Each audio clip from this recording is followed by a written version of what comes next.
गरीब school student की लंबी गर्दन। प्रीति बेटा उठ जाओ, तुम्हारे स्कूल जाने का समय हो गया है।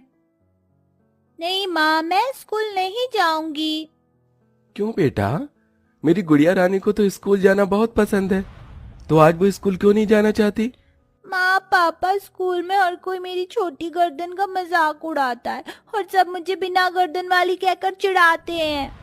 प्रीति बेटा, कुछ लोगों का तो काम ही होता है दूसरे लोगों को परेशान करना, लेकिन इसका मतलब ये नहीं कि आप हार मान जाओ। तुम्हारी माँ बिल्कुल ठीक कह रही हैं, और मेरी गुड़िया रानी को तो पढ़ लिख कर बड़ी ऑफिसर बनना था ना। अगर मेरी गुड़िया रानी स्कूल नहीं जाएगी तो वो अफसर कैसे बनेगी? हाँ। हेमा रमन प्रीति के आंसू साफ करते हैं, जिसके बाद प्रीति स्कूल के लिए रेडी होती है और रोज की तरह रमन अपनी साइकिल पर प्रीति को स्कूल छोड़ने जाता है।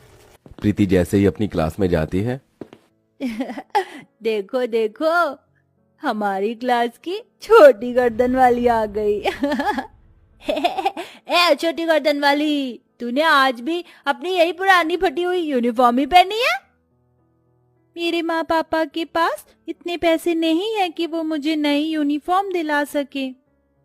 अगर यूनिफॉर्म खरीदने की औकात नहीं है तो तू इस स्कूल में क्या कर रही है? इतना कहकर शेफाली और मयंक मिलकर बेचारी प्रीति का बैग छीनकर उसे क्लास में रखी अलमारी के ऊपर फेंक देते हैं। ये तुम लोगों ने क्या किया? मेरा बैग इतनी ऊपर क्यों फेंक दिया? अब मैं पढ़ाई कैसे करूंगी? अगर इतना ही पढ़ाई करने का शौक है तो खुद जाकर अलमारी से उतार ले। लेकिन मैं तो ये भूल ही गया, तेरी तो गर्दन ही नहीं है, अपना बैग तू देखेगी कैसे? क्लास के सभी बच्चे प्रीति की छोटी गर्दन का मजाक उड़ाते हुए उस पर हंसने लगते हैं। प्रीति के क्लासमेट के साथ साथ प्रीति की क्लास टीचर श्रुति का भी प्रीति के लिए बर्ताव बिल्कुल भी अच्छा नहीं था। स्टूडेंट्स, सबने लिख लिया?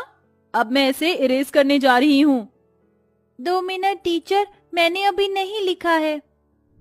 मुझे बोर्ड पर ऐसे लिखे हुए पूरे 10 मिनट हो चुके हैं और तूने अभी तक इसे लिखा ही नहीं। क्लास में बैठे बैठे तू इतनी देर से कर क्या रही है? टीचर, आपने मुझे इन सभी स्टूडेंट्स के पीछे बिठाया है, इसलिए मुझे ठीक से ब्लैक बोर्ड दिखाई नहीं देता।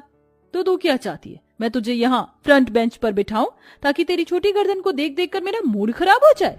न जाने स्कूल वाले भी कैसे कैसे गरीब और बेकार बच्चों को एडमिशन दे देते हैं। टीचर, अगर मेरी छोटी गर्दन है और मैं गरीब हूँ तो इसमें मेरी क्या गलती है? मैं भी तो इन सभी स्टूडेंट्स की तरह आपकी स्टूडेंट हूँ। तो अब तू मुझसे जुबान लड़ाएगी? श्रुति अपनी टेबल पर रखी हुई छड़ी उठाती है और सीधा प्रीति के पास जाकर उसे बेरहमी से मारना शुरू कर देती है। बहुत दर्द हो रहा है। छोड़ दीजिए मुझे। आज तो मैं तुझे नहीं छोड़ूंगी। बड़ा शौक है ना तुझे मुझसे जुबान लड़ाने का? श्रुति प्रीति को मार मार कर उसके हाथ पैर लाल कर देती है। प्रीति को ऐसे दर्द से रोता देख सभी बच्चे उस पर हंसते हैं। प्रीति को इतना मारने के बाद भी श्रुति नहीं रुकती और प्रीति से ग्राउंड के पूरे कड़ी धूप में 50 चक्कर लगवाती है, जिससे प्रीति की हालत और खराब हो जाती है। प्रीति के लिए ये सब कुछ नया नहीं था। हर दिन प्रीति को उसकी क्लास में इन्हीं सब चीजों का सामना करना पड़ता था। स्टूडेंट, आज की क्लास यहीं खत्म होती है।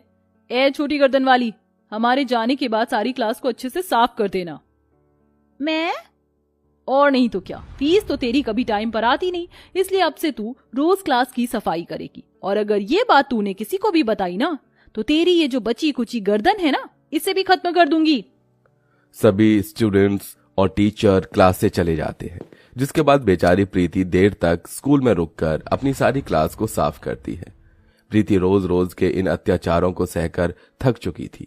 सारी क्लास साफ करने के बाद प्रीति रोते हुए एक जंगल में चली जाती है और बड़ी सी चट्टान पर बैठकर खूब रोती है।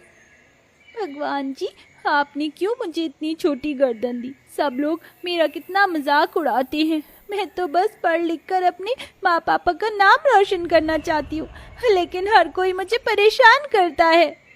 प्रीति चट्टान पर बैठी रो ही रही होती है कि तभी उसके पीछे की झाड़ियों में से कुछ आवाज आने लगती है। कौन है वहाँ? सामने आओ मेरे। प्रीति जैसे ही झाड़ियों को हटाती है तो देखती है कि वहां एक शेर जख्मी हालत में पड़ा है। शेर का एक पंजा शिकारी के बिछाए हुए जाल में फंस गया है, जिससे शेर के पंजे से काफी खून निकल रहा है। ये सब देख प्रीति बहुत डर जाती है। शेर, भागो यहाँ से। मुझे ऐसी हालत में छोड़कर मत जाओ। ये शेर बोल सकता है? हाँ, मैं बोल सकता हूँ। मेरी मदद करो और मेरा हाथ इस जाल से बाहर निकालो। प्रीति को शेर से डर तो काफी लग रहा था, लेकिन उसे इतनी तकलीफ में देख प्रीति अपने डर पर काबू रखती है और जाकर उस शेर का हाथ उस पिंजरे से निकाल देती है। और देखते ही देखते शेर का जख्म अपने आप भर जाता है। ये क्या, तुम्हारे जख्म अपने आप कैसे ठीक हो गए? क्योंकि मैं एक जादुई शेर हूँ। तुमसे पहले यहाँ से कई लोग गुजरे, लेकिन किसी ने भी मेरी मदद नहीं की। आओ, तुमने इतनी छोटी होकर भी मेरी मदद की, इसलिए अब मैं तुम्हारी मदद करना चाहता हूँ। बताओ, तुम्हें क्या परेशानी है? शेर के पूछने पर प्रीति उसे अपने ऊपर हुए सारे अत्याचारों के बारे में बताती है। बस इतनी सी बात?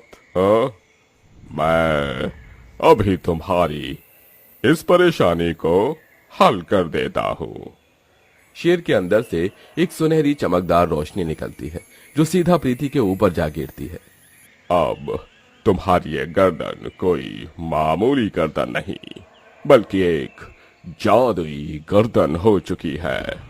तुम जब चाहो अपनी गर्दन को बोलकर इसे लंबा कर सकती हो और छोटा भी।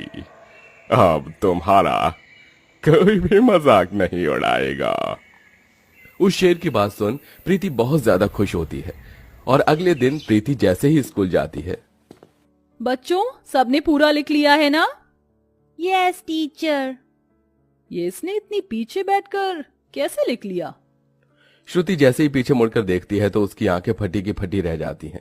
प्रीति ने जादू का इस्तेमाल कर अपनी गर्दन को किसी सीढ़ी की तरह लंबा कर लिया था, जिसके चलते वो पीछे बैठकर भी आसानी से लिख पा रही थी। चुड़ैल, कल तक तो उसकी गर्दन थी नहीं और आज इसकी ये सांप जैसी गर्दन कहाँ से आ गई? क्या हुआ टीचर, आप क्या मुझसे डर गई?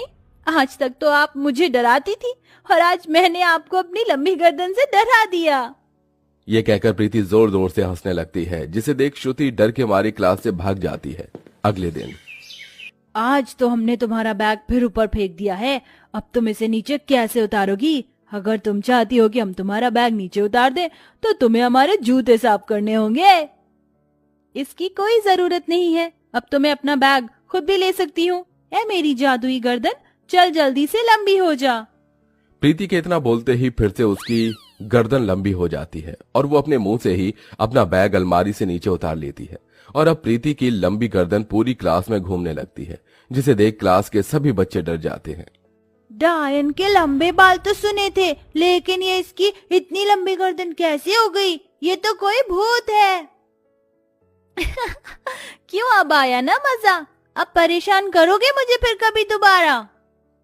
नहीं नहीं नहीं, हमें छोड़ दो, हम तुम्हें कभी परेशान नहीं करेंगे। सभी बच्चे डर के मारे क्लास के बाहर भाग जाते हैं, जिसके बाद प्रीति फिर से अपनी गर्दन छोटी कर लेती है। प्रीति को अब जब भी कोई परेशान करता, प्रीति अपनी लंबी गर्दन से उन्हें अच्छा सबक सिखाती। ए छोटी गर्दन वाली, मेरा मतलब प्रीति, हमारे जाने के बाद सारी क्लास अच्छे से साफ कर देना, ठीक है? जरा भी गंदगी नहीं दिखनी चाहिए। ठीक है टीचर।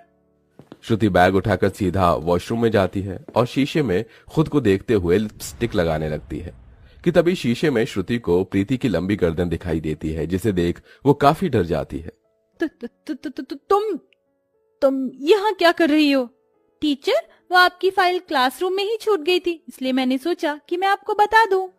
प्रीति की बात सुन और उसकी लंबी गर्दन को देख बेचारी श्रुति वहीं बेहोश हो जाती है और ऐसे ही कई दिन गुजर जाते हैं। एक दिन प्रीति जैसे ही अपनी क्लास में जाती है तो सभी बच्चे मिलकर उसके हाथ पैर और गर्दन पकड़ लेते हैं। छोड़ो मुझे, छोड़ो, ये क्या कर रहे हो तुम लोग? आज हम तुझे नहीं छोड़ेंगे, बहुत परेशान कर लिया तूने अपनी इस लंबी गर्दन से हमें, लेकिन अब और नहीं। छोड़ो मुझे, छोड़ो मुझे। ए मेरी जादुई गर्दन जल्दी से लंबी हो जा। प्रीति के इतना बोलते ही उसकी गर्दन फिर से लंबी हो जाती है और प्रीति अपनी गर्दन से उन सभी बच्चों को पकड़कर हवा में लटका देती है। हम गिर जाएंगे, हमें छोड़ो, हमें नीचे उतारो। मम्मी, पापा, कोई बचाओ हमें, हम गिर जाएंगे। सभी बच्चों के चिल्लाने की आवाज सुन श्रुति जैसे ही क्लास में आती है। हे भगवान, प्रीति, ये तुम क्या कर रही हो? छोड़ो बच्चों को। इन्हें देखकर तो आपको इनका दर्द महसूस हो गया, लेकिन क्या कभी आपको मेरा दर्द महसूस नहीं हुआ? मेरी छोटी गर्दन है तो इसमें मेरा क्या कसूर? सभी बच्चे यहाँ मेरा मजाक उड़ाते थे, वहाँ उन्हें आपको समझना चाहिए था, लेकिन आप तो उन्हीं के साथ मिल गई। क्या ऐसी टीचर होती है? प्रीति, मैं जानती हूँ जो मैंने किया वो बहुत गलत था, लेकिन अब मुझे मेरी गलती का एहसास हो गया है। प्लीज इन सभी बच्चों को नीचे छोड़ दो। हाँ प्रीति, अब से हम तुम्हें कभी परेशान नहीं करेंगे और तुम्हारे अच्छे दोस्त बनकर रहेंगे। प्रीति, हमें माफ कर दो और हमें छोड़ दो।